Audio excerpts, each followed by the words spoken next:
All right, everyone, on today's episode, we're going to talk about experiments in financial independence. We're going to talk about inflation, and we're going to talk about revocable living trust. Welcome to the Ultimate Crowdsource Personal Finance Show. This is ChooseFI. You're listening to ChooseFI Radio. The blueprint for financial independence lives here.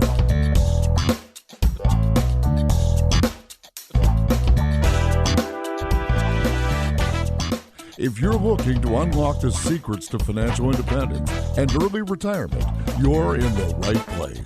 Stay tuned and join a community of like-minded people who are getting off the hamster wheel and taking control of their lives in the pursuit of financial independence. ChooseFI, your home for financial independence online.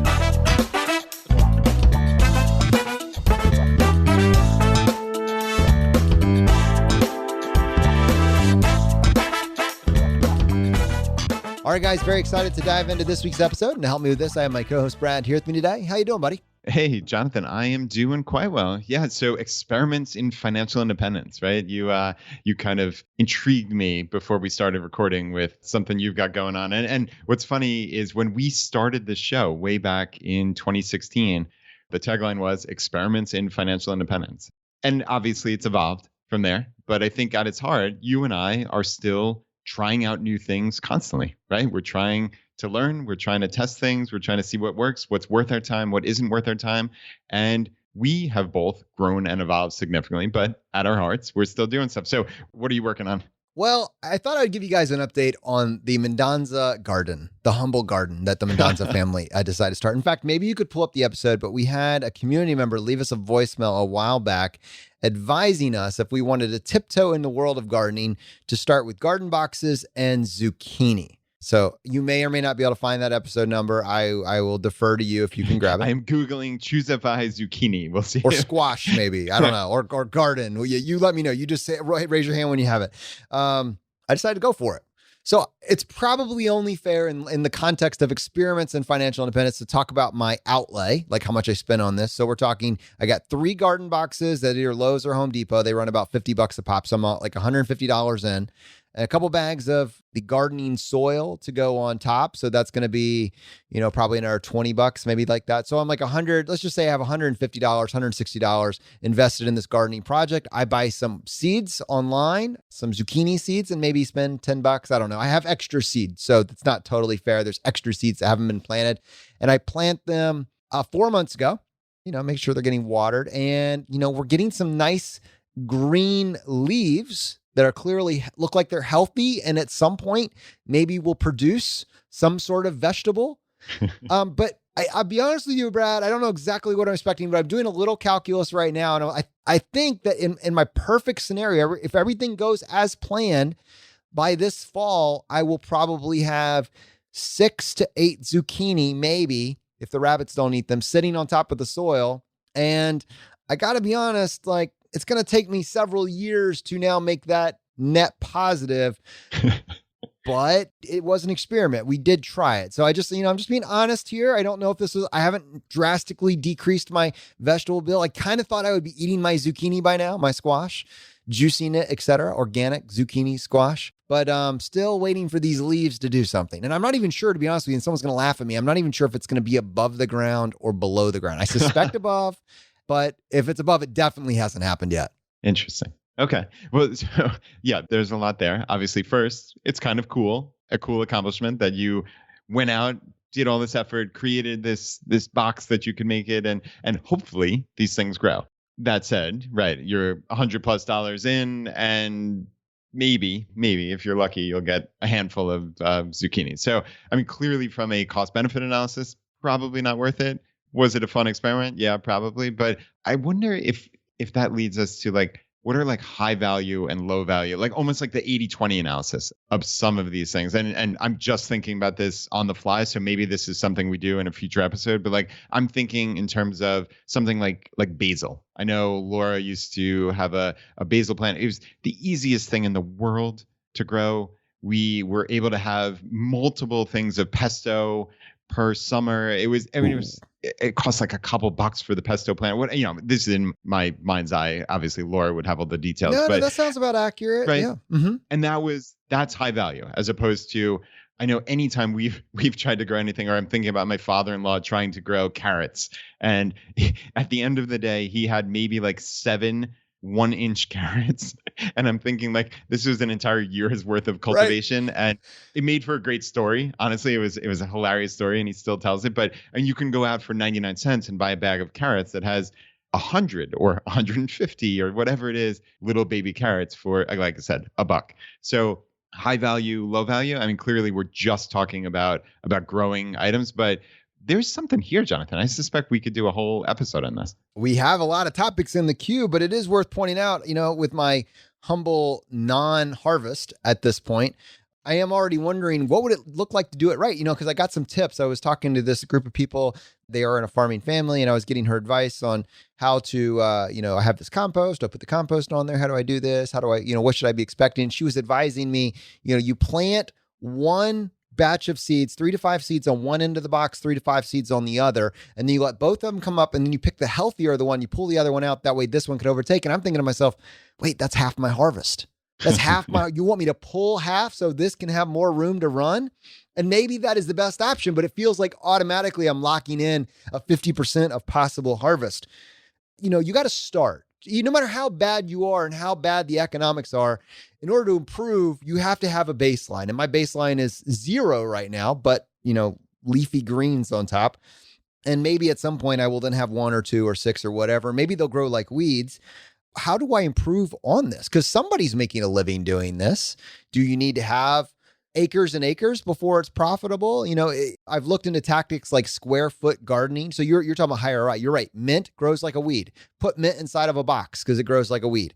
Basil also grows very easy. It grows for the whole season. Do you like with anything that you start, then you can go deeper into the community. You can find out a little bit more. I haven't given up on this yet, but I got to say right now, even the high premium end organic, produce that you would buy at Wegmans is going to be a much better ROI than what I'm getting personally gardening. And I'm not getting any love of gardening. So it's more just like, come on, you owe me. I put all this time in. I did this. Now I deserve at least 10 zucchini out of this. So we'll see what happens. I was reading something about structured water can increase the yield. I was like, okay, first of all, watering sounds good. What is structured water? What does that even mean? So I don't know. Maybe there's a lot of room here to improve the yield, but we're going for it. I will continue to report back. Hopefully at some point I will be able to report that our, cost per homegrown zucchini was only $22 per zucchini. And it was the most delicious zucchini we've ever had.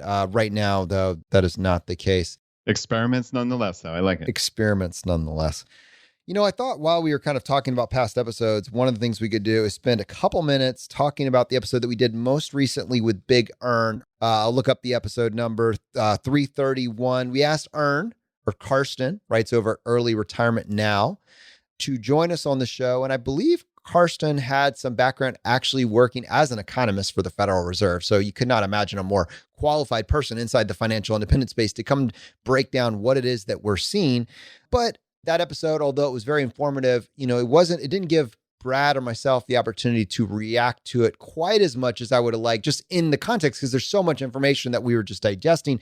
I thought maybe I would come back to that after having kind of sifted through that and having a couple weeks just to comment a little bit more on our own individual takeaways, because they're different, I believe. If you guys listened to that episode, 331, ChooseFI.com/331, you heard probably a little bit more urgency in my voice, just generally, like maybe a little bit more, maybe paranoia or fear, or I don't know exactly what term you want to put it, but just a little bit more uncertainty about what it actually means. And I think it is fair to say that that is to some degree accurate and isn't totally mirrored like one-to-one with maybe what Brad has experienced. So you have 2 individuals that both are hosting a, personal finance podcast that are looking at the data that we're seeing, and it's affecting us slightly differently. And I think that is worthy of an additional conversation, because I know that there are many people in our community that have similar questions. And we have assets that are invested, and we're trying to figure out what to do with it. And it's not one that we should just breeze by lightly, because we're living in just an interesting time, an interesting time. So, Brad, that was a quick summary. I guess I'll let you react to that first, and then we can dive into maybe some specifics. Yeah, I think that's a pretty fair summary. And I mean, I think the most important backdrop is personal finance is truly personal. We're all entitled to make decisions and have questions as we see fit according to our background, our knowledge, our information sources. And I think that's perfectly reasonable. And I think you, at the end of the day, you have to do what helps you sleep at night, right? I mean, there are mathematically optimal ways of living life, of living your finances. And even though I'm an accountant and theoretically you would think that I would subscribe to that theory, I don't necessarily. I think emotion and our brains get in the way of a lot of this stuff. And I think that's fine. And I think that's perfectly plausible. So of course it's personal. And of course we have our own questions. And of course we have our own opinions and points of view. And I think that's perfectly fine. So yeah, I mean, obviously there's a lot of anxiety. You see it in the media, you see it in articles you read online, you see it on social media about inflation and prices going up in certain things. And you use the word hyperinflation probably 10 times in our episode with Big Earn. And, I mean, you hear these words. And I think that's why we get experts like Earn on and we move forward with more information, right? And you've potentially updated your worldview, or you have a little more information to the next time you read an article to be able to discern maybe a little bit better. And that doesn't mean you change your opinion necessarily if you don't think it's warranted. But I think that's a rational way of just looking at life is you take in information, you try to find reasonable, rational sources, and you try to move forward and make decisions with that as now part of what exists in your brain. So I personally got a lot out of the conversation with Earn for sure. Yeah. And I think people from kind of all different perspectives would have gotten value just generally from that episode. It's a very grounded episode. It gave us a good lay of the land. I think the big, point of contrast, and I did use the word hyperinflation several times in the episode, but one of the points that I was actually trying to make is that you aren't given like, this is hyperinflation versus this is transitory inflation. That's just more of a timescale of inflation and how aggressive it ends up being. All hyperinflation scenarios started out with just regular old, run-of-the-mill inflation. It starts that way. And so, you have the spectrum of transitory inflation, and then maybe the verbiage is sustained inflation, and then sustained inflation that doesn't get reeled in over a period of time. To Ernst's point, now you start to have fears of hyperinflation. And then at that point, now you do actually have hyper. Now, it's not to say that is the path that we're on, but it's certainly to say that like, if you were going to have hyperinflation, you would start with everyone talking about transitory inflation. Right. And that's perfectly reasonable, right? Like if anybody is sitting here saying there is a 0% chance of essentially anything, but certainly a 0% chance of hyperinflation, I'd say you're crazy. It's not 0%. I don't know if it's 0.0001, or you probably think it's dramatically higher than that. Even dramatically higher than that might be 1%, right? That's dramatically higher than what I think the likelihood is. But if you're saying it's 0, you're crazy. I mean, do I expect any world where the United States has Zimbabwe-esque hyperinflation? I think the answer is as close to 0 as humanly possible. But do I think it's 0? No, of course it's not 0. And that's why we take information in. Yeah, and while I don't see a Zimbabwe or Venezuela style inflation coming here, at the same point, there, and I don't want to get political, but there is no party of fiscal responsibility in this country. We have no one, literally 0 individuals that have any interest in fiscal responsibility. And then the question is, well, what is the best way to inflate our way or tax our way out of our problems? Maybe. But I mean, all of us know, I don't care what side of the political spectrum you're on, there's no one left anywhere that has any real desire to balance our budget. Even, and maybe some people would say that's a bad idea. It would be the worst thing possible to try to balance the budget, which, for those of us that spend time balancing our budgets at the personal level, maybe we have some level of like, well, that's kind of alarming. But others are like, well, no, it's not the same. When it's a government, it's different. And there's other economic factors that are play that are too complex. And okay, great. You got a degree. You're smarter than I am. It seems to me that like generally when a budget is not balanced over the long term, it doesn't end well. I don't know. Maybe that's true. Maybe it doesn't. But either way, one of the points that I made, and I snuck it in there and Ern acknowledged it, but like we could have spent a whole episode talking about it, is at the very end of the episode, I asked Ern, what about gold? What about gold? And Ern rightly pointed out, I've actually done the studies on gold over the period of time. It's decent. If you look at it over the span of, the investing history, it does an okay job. It's not going to do as well as an index fund. And I made this point, and I was like, well, Ern, through the lens of negative correlation, how does gold perform during times of inflation fears or during times of inflation. He's like, oh yeah, well, during those periods of times, it does really, really well. And so what I wanted to do is I wanted to tie this back to Frank, the episode we did with Frank, talking about diversification, specifically diversification.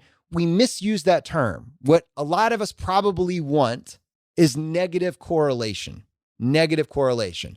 And I will tell you that in March of 2020, when I was pretty close to 100% equities, it was not fun to watch all of my numbers, all of my investments go in the exact same direction and have no moves on the table. That wasn't fun for me. It was fine. You didn't scare, panic sell or anything like that, but it wasn't fun. And when the market got closer to, near all-time highs, and I was saying, well, would I want to do that again? I was evaluating, really taking seriously what Frank was talking about this idea of negative correlation. And just to sneak this in here, that's Frank Vasquez, and he has the podcast Risk Parity Radio, Parity, Risk Parity Radio, which is a wonderful, wonderful podcast that I would definitely recommend everybody subscribe to. So Jonathan, keep going. I wanted to sneak that in. Oh, great. So if we look back at crashes over time, crashes happen for different reasons. They happen because of housing market crashes. They happen because of viruses and pandemics. They happen because of wars. They happen for various reasons.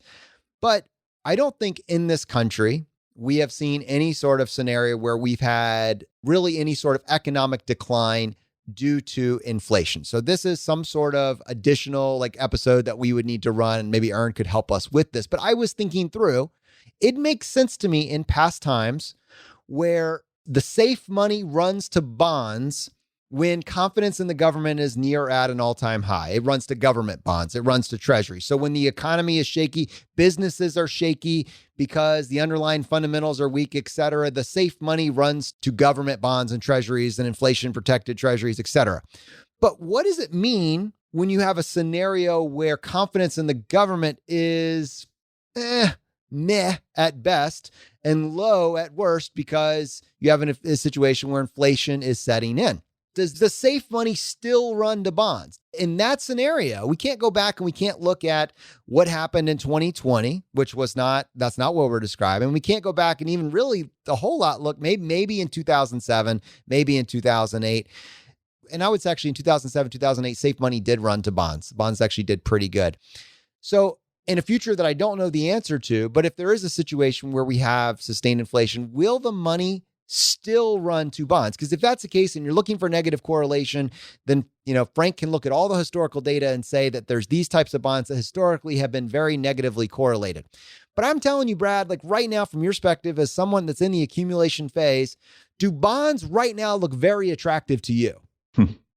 Not excessively, though. In fairness, I don't spend a lot of time thinking about bonds. So yeah, they're maybe never attractive to me. Right. So you and I historically do, I've never wanted to have personally, I'm in the accumulation phase. I'm not in the wealth preservation phase. So maybe it's a little bit different, but bonds basically looking at locking in low returns. And maybe in some scenarios they hold the line or they go up, in some sort of environment. But if what I am concerned about over the short term is some sort of, let's just use the word sustained inflationary environment where you're looking at 1 year or 2 years of sustained inflation, not a crisis level hyperinflation, but sustained inflation. We just had our second month.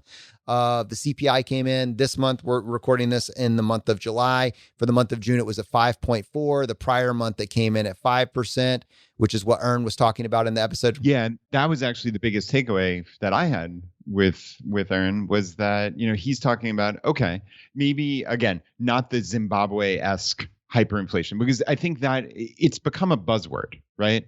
You think of trillion-dollar bills, being used to buy a loaf of bread or something. And again, the likelihood of that in the US is as close to zero as possible. But it doesn't have to be that to meet this definition, right? And he was talking about, and to me, this was a very rational way of looking at it. In 2022, and I forget the exact month or quarter he said, but at some point in 2022, if we're still averaging, I think 6% was the amount that he said, then we need to start considering, okay, is this sustained? Is this hyperinflation? So it doesn't have to be 100% inflation per month, right? And I think that was an interesting nugget of, okay, let's dial back the hyperbole a little bit and let's just say, okay, this is still it's not a sustainable amount, even like you were saying at 5 or 6%. So that again was my takeaway. And that's like a very rational and reasonable way of looking at, all right, there's a time in 2022. Let's look at it. And then we have to say, all right, look, this has been going on for X number of months. We need to start adopting our thinking. And I think your point would be, I don't want to just wait. So there's a reasonable chance based on the information that I'm taking in and what I'm seeing month by month with these precise results and saying, okay, I think based on my thesis, this may sustain itself. What do I have to do? Do I do anything differently? And I think, again, personal finance is personal. And I think regardless, that is a very reasonable way of looking at it. Yep.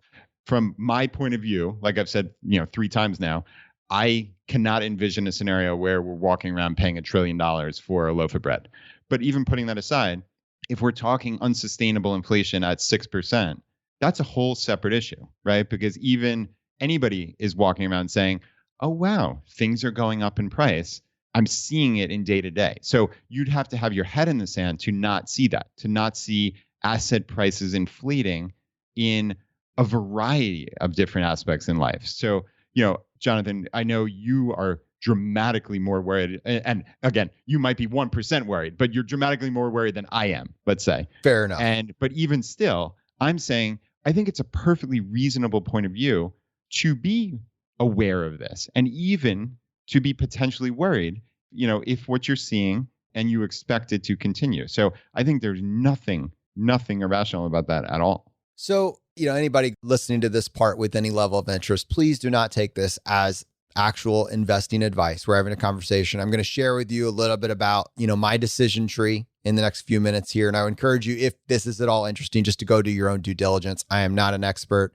This is just coming from a place of sharing what I'm doing, not from a place of what you should do. But I think it's an interesting conversation. And I think, for those of you that maybe have kind of wondered, what does it mean that I feel like my grocery bill has gone up, or that gas has gone from $1.79 to $2.99 a gallon, or that I saw it spark at $3 or $4 for a quick little bit here? What does that mean in terms of my financial plans? The next couple minutes should be interesting. So for individuals that are completely caught up on our episodes, you remember several months ago, I was talking about how it was basically when we were doing the episodes with GameStop and we were talking about short sales, et cetera. And right around that same time, I had gotten wind that there was a lot of talk around how there could be some sort of shortage in the silver supply. And we had an extended segment about it. We can find the episode and link it up in this one. But it was just very interesting to me to hear that. And I found out about this community called, I think it's called Wall Street Silver Reddit, something like that. And I was just kind of getting embedded in the silver bug community. And it was kind of like a siloed instance. But then, as it gets mirrored in on top of what we're talking about now, you're kind of having this synthesis. You're like, I wonder if there's something here where there's potentially an upshot for something that has been, low for the last decade. Silver has performed badly. It's performed badly for a decade, but now demand is really high with it being used in a lot of solar and EV, et cetera. So industry demand is at an all-time high. And now you also have individual investor demand growing at a time where there's also fears about inflation. Is there maybe some sort of upshot? So I got embedded in this community. And as I started to dig around, I was just starting to think about what role does, precious metals specifically. I mentioned gold earlier, but really I'm just talking about precious metals, physical assets. What role do they hold in a portfolio? And you can look around just the generic personal finance space. You could look at Ray Dalio's all-weather portfolio. You could look at many other portfolios, and they will tell you should have some percentage, if you're trying to have a diversified quote unquote portfolio, you should have some percentage dedicated to precious metals, whether or not it's 5% or 10%. Some of the more extreme would say, maybe even 20%. And I was like, okay, as I'm looking at this, I'm kind of excited about what silver might actually do. I'm kind of concerned about, what is going on just generally in the market. Should I consider tilting a percentage of my portfolio? So I tried it. I started tilting. I started actually moving some money. I don't have any bonds. So first of all, in terms of if you're thinking about, someone that's in the accumulation phase, some people are 60-40 stocks to bonds. Some people I have 0 bonds. So I was 100% equities. Now I'm thinking maybe I want to tilt. And I started at 5, 10. Now I think I'm somewhere between 10 to 20% is kind of allocated towards, generally precious metals. And this has happened over the last 6 months. And I got to say, it hasn't done anything. I have not made any money. It might have even gone down a little bit here. I don't think it can go to zero is kind of where I'm going with this. And I don't think it can go too much lower because it is representing a physical asset. So in my thought process here was, if I'm wrong and this is just transitory inflation and we get back out and we just proceed our course, I've taken 20% of my chips off the table basically, and they're languishing and I put them back in. If I'm right, and a year from now it gets announced, oh, by the way, this is sustained inflation. Well, guess what? At that point, precious metals have probably already, gone up, and silver, if it's already been on the cusp because there was some quote unquote silver squeeze, silver shortage, it's probably gone up dramatically. So in my mind, Brad, this just goes to the point of like asymmetric risk. That's interesting. And like you said, this is not investing advice. This is something that you are doing. I am obviously, as of now, I have certainly not investing in precious metals. But what I'm interested in is your concept of utility, actually. That's where my mind went. So we've talked about this before. And it's funny, as you were saying that, I'm like, okay. So, and again, I know nothing about silver. I'm not going to even claim to, but if you're saying it's in electric vehicles or solar panels or whatever it was you said, or, and there's a shortage, et cetera, like, okay, utility makes sense to me. Okay. So I see this in just three random things off the top of my head that we've talked about over the years, right? So gold has very, very little utility. It is a store of value, but it's essentially inert. It just sits there. But if you're saying that, okay, there's a slight pivot of silver, which actually has utility, but it's still a precious metal, it's still the same concept. Okay, that at least makes some sense to me. Again, we're not getting into cryptocurrency, but just from the little that I've researched on it, Bitcoin is basically the gold equivalent. It's a store of value. It's basically inert. It doesn't more or less do anything at this point. Whereas contrasted with, at least as of now, something like Ethereum, which actually does have utility today. Again, I have no idea what's going to happen a year from now, 5 years from now, 10 years from now, but today you can actually use Ethereum or Ether to buy things. So that makes sense. Real estate investing, right? We talked about my ridiculous failures with speculation on inert, empty land versus now the success that I've had in a very small way with single family rentals, which is something that has utility. Someone wants to live there. Someone's going to pay me an income stream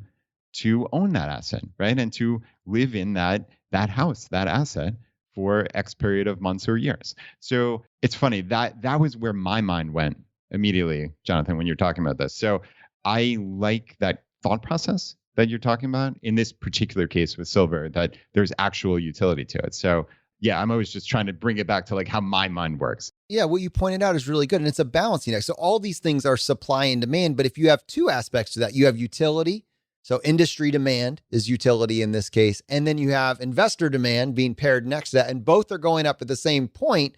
Then now, because it has to be used, the supply and demand equation is kind of getting out of line, forcing, the price going up as a particular function. And what gets interesting about that when you're building on it, though, is just like with GameStop and AME and all these meme stocks that you hear out there, you hear people talking about how the price is really interesting because the options markets have gotten things all out of whack, and you have futures contracts and derivatives market. You've actually hear things being talked about like synthetic silver out there, and situations where you have some funds that have multiple claims on the same silver. So if it were ever to come down to it, demand were to be extremely high, whose claim counts?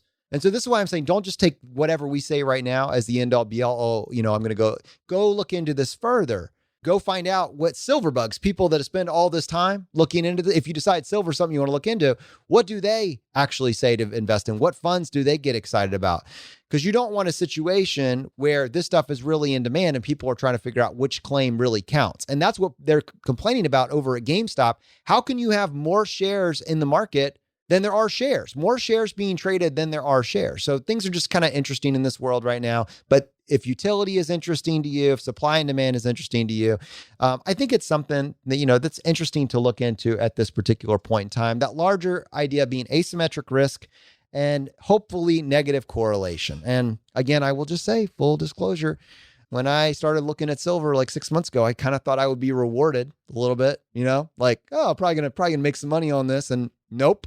The market can stay irrational longer than you can stay solvent. So if I'm wrong, I'm fully okay with just acknowledging it a year from now and saying that was another experiment, just like my zucchini. Lesson learned, I'm going back in. But these are two things that I've been, personally trying myself. Hey, this is Andrew from the ChooseFI team. Hope you're enjoying the show. We're going to get right back to it after these quick messages.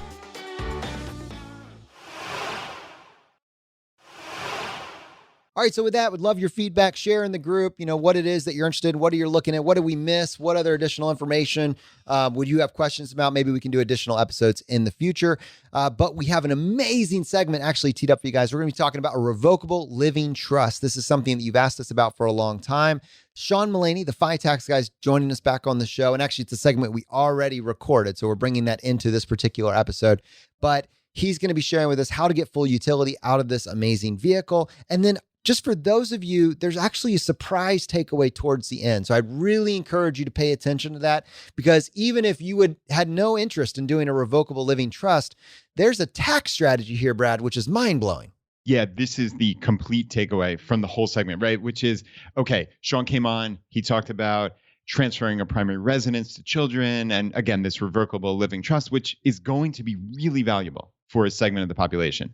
But the last 5 or 10 minutes is valuable to everybody. This is really understanding basis of assets and the difference between gifting and inheriting and how that works with your basis, what impact this could have on your tax situation, which is potentially many, many, many tens of thousands, if not hundreds of thousands of dollars. So this is huge. We all need to know this, right? We talk about just kind of leveling up our thinking, and understanding how the tax system works is really, really critical. So yeah, even if, again, this might not be your thing right now about transferring a primary residence, you need to listen to this segment. All right, everyone. So for this next segment, we actually wanted to go back to a conversation that we had a couple weeks ago. It was with Paula Pant from Afford Anything, and we were talking about the real estate market. Fantastic episode. If you have not yet checked it out, you can go to ChooseFI.com/330 or just look for 330 in your podcast player of choice. Definitely should listen to that. But it actually posed to us some additional thoughts, points of consideration for individuals in the financial independence community that are considering, multi-generational wealth building. And specifically, is there a strategic way to purchase, to title, to own a home through that lens? And so to help us with this, Sean Mullaney's joining us on the show today. FI Tax Guy. You can find him at FITaxGuy.com. Sean, how are you doing today?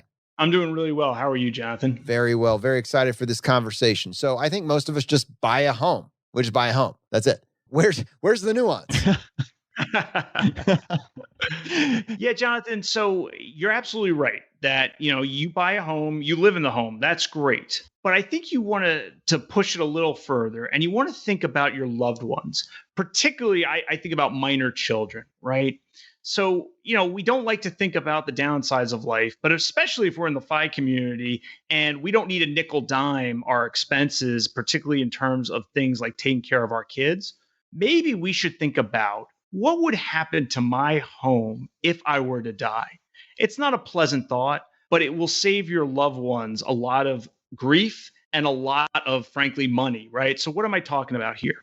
So let's say, you have mom and dad, you have parents, they have children, right? You do want to think about the downside events of life. And one of them could be both mom and dad pass away suddenly, right? It could be an accident, for example. Well, okay, theoretically, under the laws of most states, your minor children would inherit the house. That's a little problematic, right? If you have a 5-year-old, do you really want him or her to directly own a home?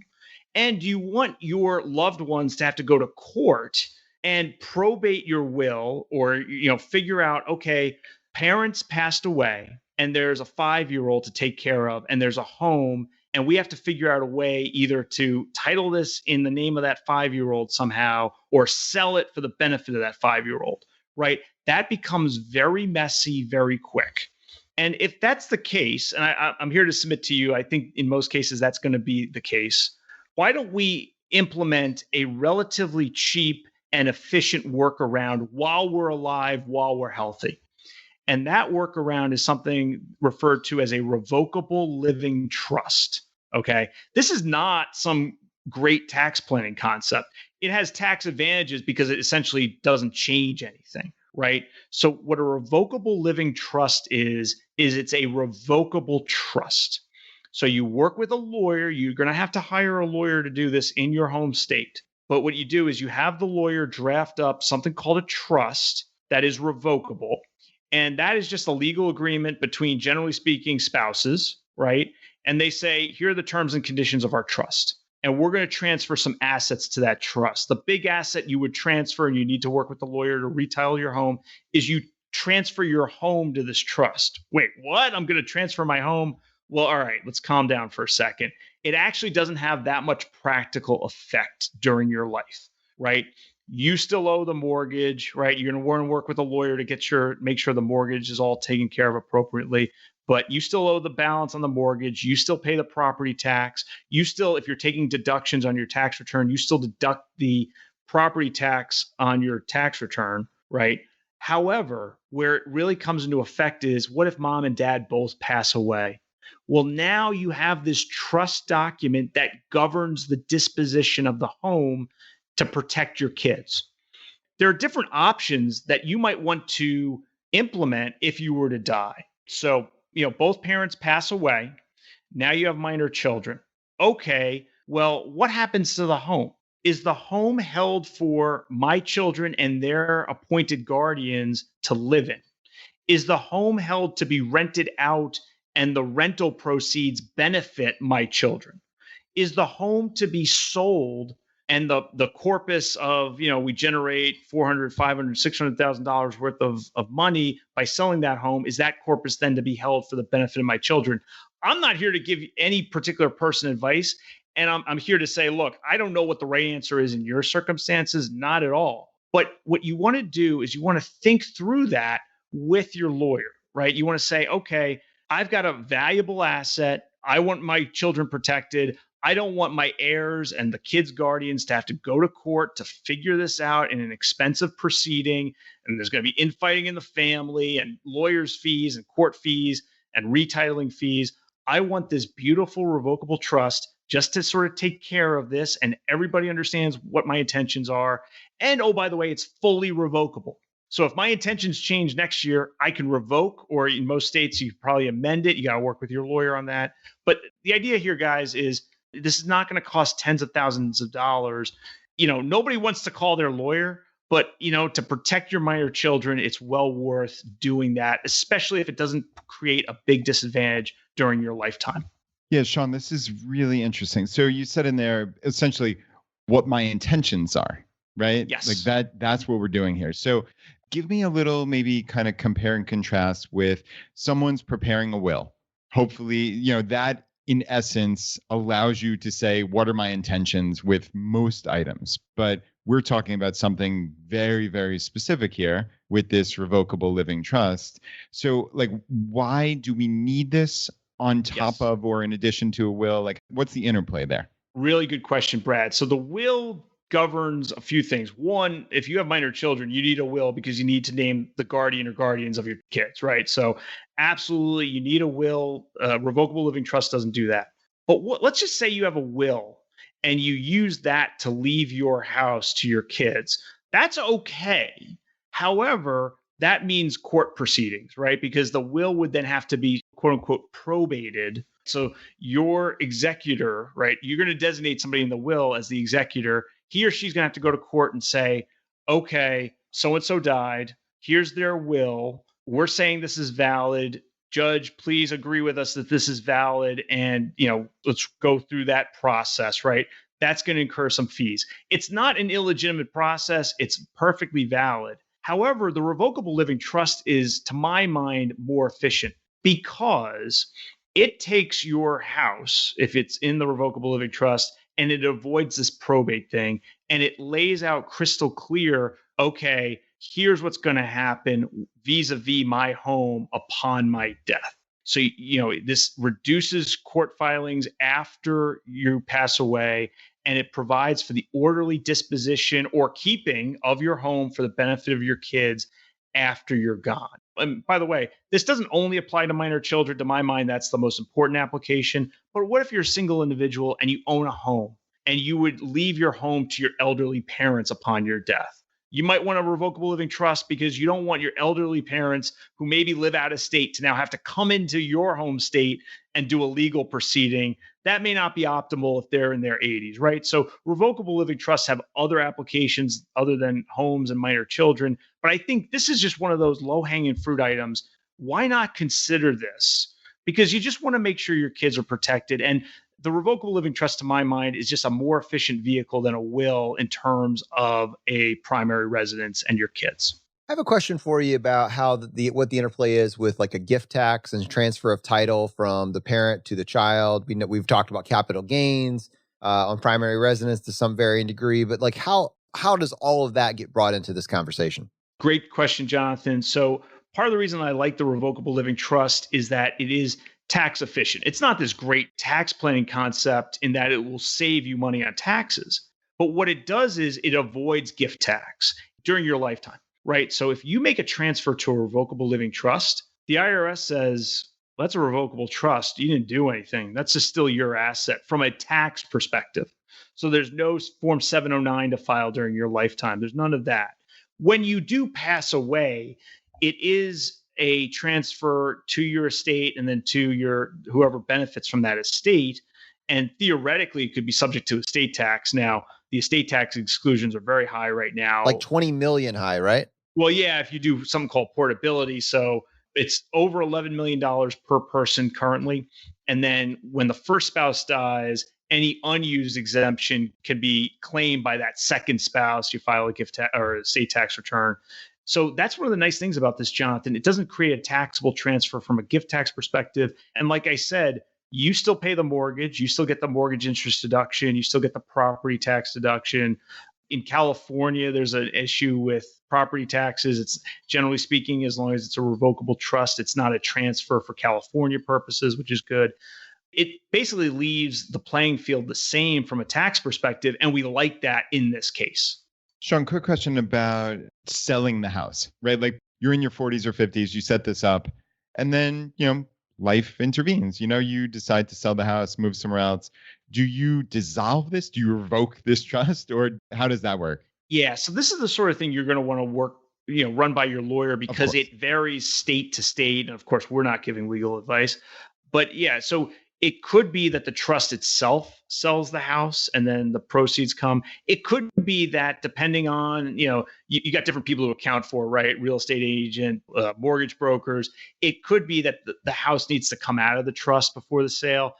So this is definitely something to talk to your lawyer about, especially when you're forming the revocable trust. But the cool thing is you can always revoke it. So if you had to revoke it or you had to take the house out of the trust, that's not that big a deal as long as you do the titling properly. Gotcha. And just to be clear, so the capital gains exclusion on the sales of your primary residence, that's still intact, right? That's still intact because this revocable trust from a income tax perspective is generally disregarded, right? An irrevocable trust, very different outcome, right? So irrevocable trusts are something most people do not need in their life, right?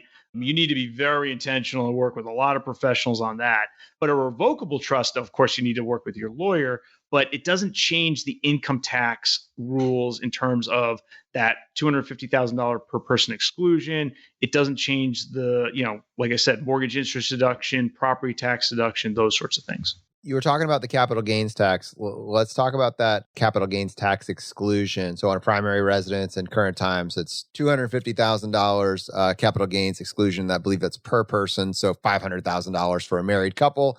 But now we have a situation where, forget the 5-year-old, we have this adult that inherited the house as part of this revocable trust. They want to sell the house. I guess, what happened? They don't live in the state, right? This happened. The revocable trust was in place. They don't live in the state. They want to sell the house. What protections, if any, do they have at that point? Because the primary resident status, is that gone now? Yes. So essentially it's going to boil out to good news, right? So there's something called a step up in basis. When you inherit an asset that's not a retirement account, you generally get, they call it a step up in basis. So if your parents bought a home years ago for $100,000 and now it's worth $500,000, and then they pass away and you inherit that house, you generally get a fair market value basis on the date of the second parent's death. What that facilitates is quick turnaround sale. All right, so my parent passed away, and then they live out of state. I have no use for this home. What I can do is I can go sell that. And generally speaking, there's not going to be any capital gain on that in a close in time sale, right? There could always be, the market was really hot for a month, and so maybe there's a small capital gain. So that child, generally speaking, is not going to qualify for the $250,000 exclusion. They live out of state. It's not their primary residence, but the step up in basis at death because of their parent's death will protect them.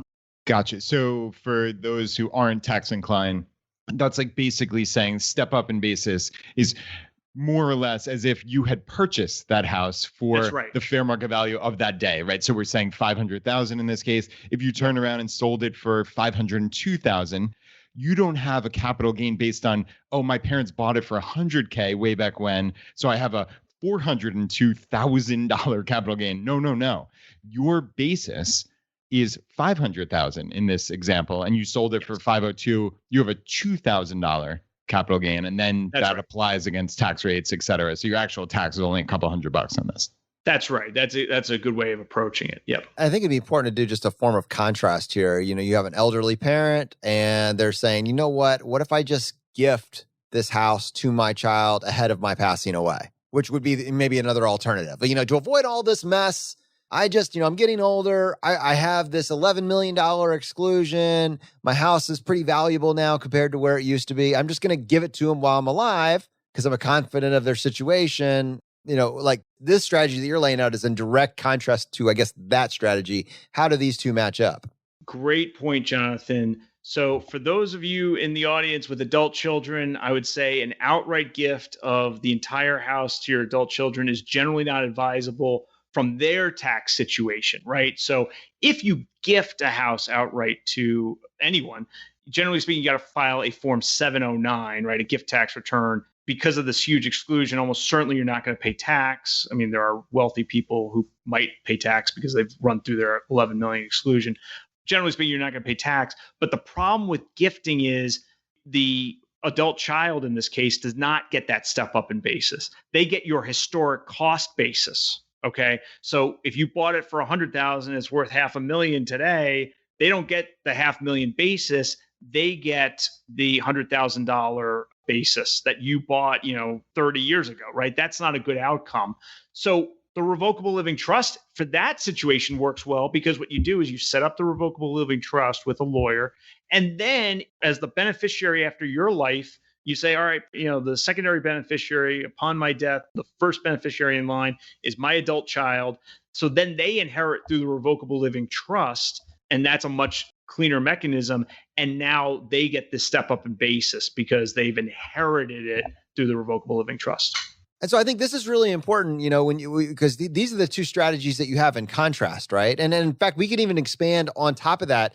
And we could say, maybe you have a large farm. This is something that you just, you're a family and you have a large farm. Maybe it's a multi-million-dollar farm. Either way, whether we're talking about a home that's appreciated significantly in value or a farm that's been longstanding in the family, if you are making the decision to gift it to the child versus the strategy that we're laying out here, it has very, very real implications for the difference in basis, right? If this farm was an insubstantial nothing that was purchased for $10,000 and is now worth many, many millions, or if we had a house that was worth 40 or 50,000 is now worth 5 or 600,000, with the gifting strategy, if your child ever makes the choice to sell that, they're going to have to pay the tax on the original basis. We're talking about massive, massive tax implications as opposed to you going through this revocable trust strategy where they're going to automatically get that step up in basis price. So there's a way to really avoid significant pain for them by understanding this and spending a little bit of money. And I haven't had a lawyer give me a quote on that, but I would imagine it's not $20,000. We're talking about 500, 1,000, 200, 300, 3,000, somewhere probably in that range. And you can end up with a scenario where you're protecting your child's ability to make a decision around selling or keeping an asset without having to worry about what the tax implication of that is going to be. Sean, am I getting close? Is that fairly accurate in terms of what this? I think you're thinking about it right. That, you should be thinking about how your adult children, minor children, elderly parents, whoever it is going to inherit the house, is going to inherit the house. And the revocable living trust strategy has really nice tax basis consequences, so that if the house needs to be sold, shortly after death, generally speaking, it's a good tax outcome. So I think that's exactly right. Basis planning is part of the revocable living trust strategy. And it's something to run by your lawyer. Absolutely. Yeah, Sean, and just one last question / point with that basis strategy, because this is critical. This could be, hundreds of thousands of dollars. So we need to be real precise here. If it's a gift while the person giving the gift is still living, then the basis stays at their original basis, right? That's what we're saying. But if it's either the revocable living trust upon death, or if it just goes through the regular will, or just through however, the estate is executed, then there is a step up in basis. So the person getting the gift upon death, no matter how we're looking at it in these, again, we're not lawyers, but this is my strong understanding. Upon death, there is the step up in basis, right? You always prefer to inherit an appreciated asset instead of receiving it through an outright gift. Awesome. Yeah, thank you, Sean. That clarification is really, really critical. So thanks a lot. So as with many things, you just need to know, well, what's my basis?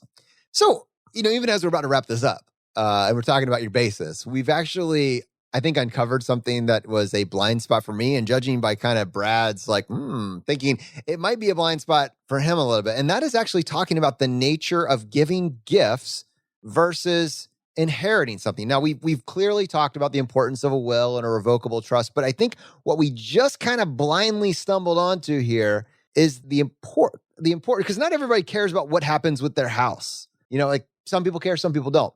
But this whole idea of the basis and what happens to the basis, depending on whether or not it's given as a gift or whether or not it's inherited, Sean, it seems like there's something massive here for people to appreciate. Very important tax planning concept, right? So this can apply to, say, financial assets, right? So stocks, bonds, mutual funds, ETFs. If you gift an appreciated asset during your lifetime, the recipient just gets that, they call it carryover basis. So if you bought Acme stock for $1 a share, it's now worth $1,000 a share. If you gift that stock to your son, daughter, anybody other than a spouse, generally speaking, what's going to happen, well, even a spouse is going to take a carryover basis, but don't worry about that for the time being. But if you gift that asset, guess what? The recipient takes that carryover basis of just $1 a share, right? The recipient wants you to pass, to die, and they want to inherit. Inheriting, generally speaking, equals step up in basis, right? So that the basis when they go to sell is the fair market value, versus gifting is the old basis, which for an appreciated asset is not a good thing. Just one little nuance on that, though. The financial assets, generally speaking, have a beneficiary designation form or a payable on death form. So you don't, wills matter, right? Revocable living trusts matter. But the best thing to do on your financial assets is just make sure you have an up-to-date beneficiary designation form or payable on death form on file with the financial institution that reflects your current wishes, to make sure that that passes at your death the way you want it to pass. Brad, am I correct in assuming that you had a small light bulb go off there as we were having this conversation? Yeah, this is really, really critical. So it's important that everybody hears this. If you're receiving a gift, or if you're receiving some money from an estate, you are not paying tax at that point. That's critical. If you're getting a gift, you're not paying tax. Okay. But the key is when you go to sell that item, right? That's the distinction here. And everyone listening to this is going to benefit from this, right? So if you received it as a gift, you have that old basis. So there's going to be a big tax when you go to sell this, in all likelihood, assuming it has appreciated significantly. Whereas if you received it through an estate, if through this revocable living trust, through a will, just through probate, whatever it may be, you get the step up in basis to the fair market value on, essentially that date of death. So there is a huge, huge distinction here that we all are going to benefit from understanding this, because, some people say, oh, I want to give these gifts while I'm still living, right? So, okay, that's great. you're not going to pay tax giving that gift in all likelihood, because it's going to be as part of your overall gift tax exemption, which is massive, as we've talked about. It's $10 million or $11 million, right? So, just about nobody is going to pay tax on that. The recipient of the gift is not going to pay tax then, but there's that ticking time bomb in there of they have your old basis. So that's the distinction that you need to be aware of. So yeah, Jonathan, I did not know about the carryover basis of the gift. So, I mean, that is the critical part. I definitely did know about, upon death and getting the step up, but man, this is huge. I mean, Sean, pun intended here, you just gave a massive gift to everybody listening to this, because it's really critical. You're giving away the house. Yeah. I mean, one thing about, to think about is if you're looking to gift, cash can be a great asset to gift, right? Because there's no gain or loss when you dispose of cash, right? So for those in our audience who are thinking about, hey, I'm going to give a little bit to my adult kids or even, my children, maybe cash is just the answer there, because you don't create this latent tax issue because of this basis issue when you gift cash. Then encourage them to put it inside of a Roth IRA to match their earned working. If they qualify, but yes. There's always details, Sean. There's always details. All right. Oh, man. The FI Tax Guy, Sean Mullaney. You can find him at FITaxGuy.com. We'll have links to all the relevant articles so you can do your own research, dig a little bit deeper. But Sean, huge thanks for coming on the show today. Thanks so much for having me. All right, my friends, hope you got value from this episode. Definitely like, comment, subscribe, share with a friend. We'll see you next time as we continue to go down the road less traveled.